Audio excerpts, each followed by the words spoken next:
So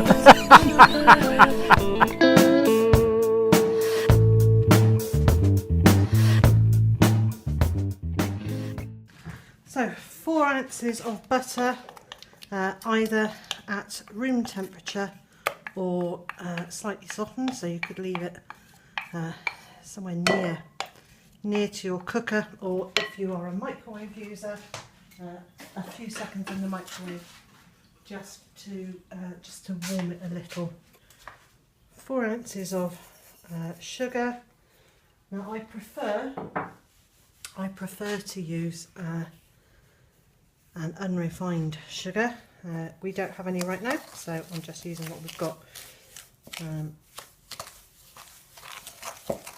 you want to cream them together. Now if you're not sure what creaming is, it's basically you're just mixing together. But when you mix sugar and butter together hard enough and fast enough and long enough, it will change colour. So if you watch, that's quite a rich cream colour, rich yellow colour.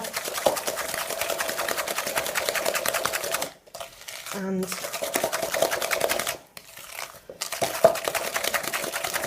once you, this is hard work.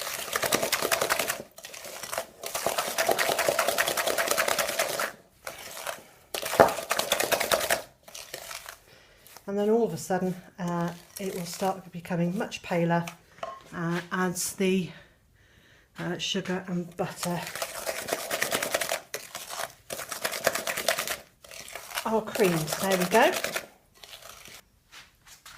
Now you can add 2 large hen eggs, or as I do, because I prefer duck eggs in baking, 2 duck eggs.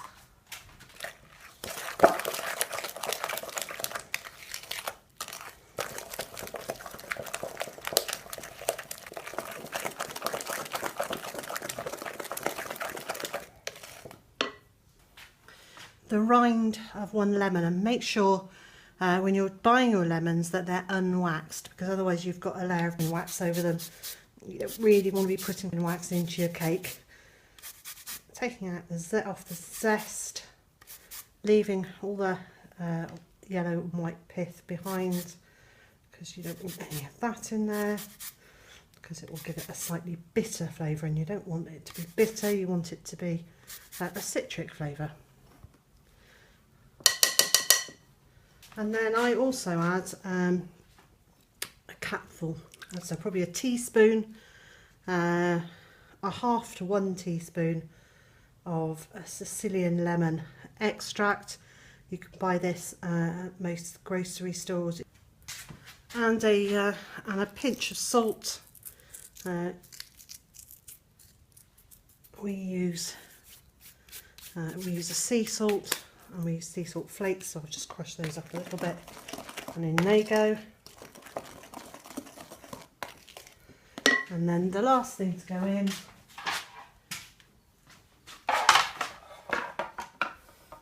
is the flour. This flour, so it's a gluten-free flour. There's loads of different makes. This is just happens to be one I use, and I'm going for a minimum of 4 ounces, and sometimes I go up to 5, maybe even 6 ounces. That's 5.7 I've got in there. I'll just mix that in.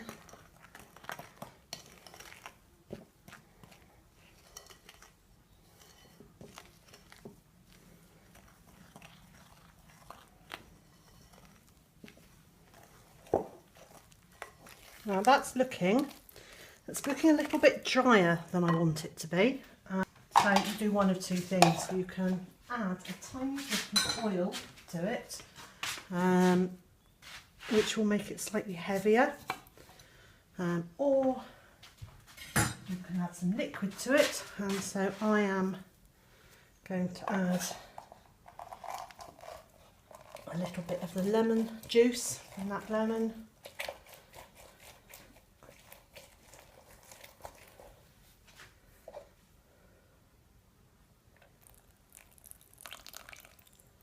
So that's the juice of half a lemon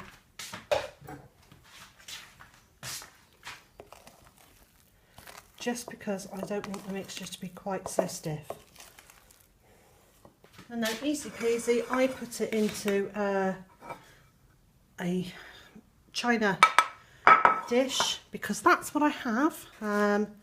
And I know that if I use this particular bowl, this dish, I don't need to grease it and flour it or line it at all.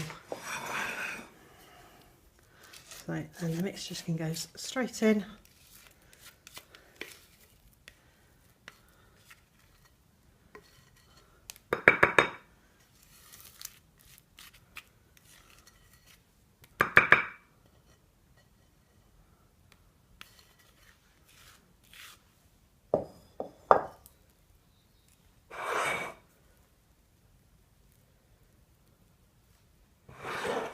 So it's, you know, it's pretty much the same as any Victoria sponge, except I'm using gluten-free flour, and that's a self-raising flour.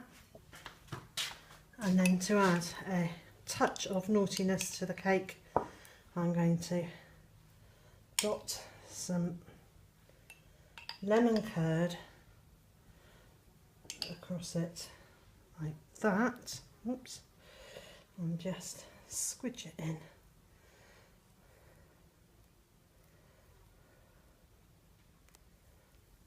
Now you can put it in the cake mix, but I actually just quite like having the odd blob hidden at the top there. So I'm also going to add a very naughty little drizzle or two of honey.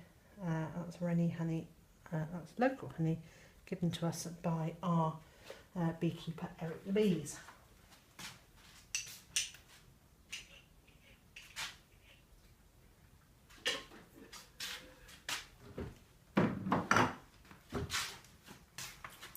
So it doesn't matter whether you put this in with or without any lemon curd or some honey. You could have put raspberry jam in it, or you can just put it plain. So there we go, just out of the oven, and it's very dark because of the honey that was drizzled over the top of it, but I've used a skewer in it and checked, and that's coming out clean. So that means it is ready. Next thing to do is leave it to cool down a bit and to make the all important cup of tea.